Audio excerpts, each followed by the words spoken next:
In Xtract3D, we have several render modes. You can access these by selecting the mesh, then mesh info, and go down to the render section here. The standard mode is a standard color for the entire mesh, and you can change that by clicking on change color and then going to the color palette and picking an alternative color.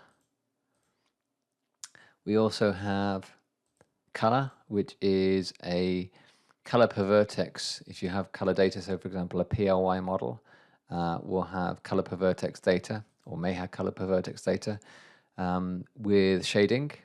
Then we have flat color, which is just the color per vertex without any lighting. Then we have normal. This displays color or face normals, so all faces pointing in a certain direction will have the same color. As you can see, all the flat faces have all the same color when they're pointing upwards. Then we have height map. As you can see here, the taller components, as they move away from the PCB, change color gradually. And same on the underside, you can see the surface mount components have a slightly different color to the base of the PCB. And then finally, we have Radial Map, where the colors change relative to a central point and radiate outwards.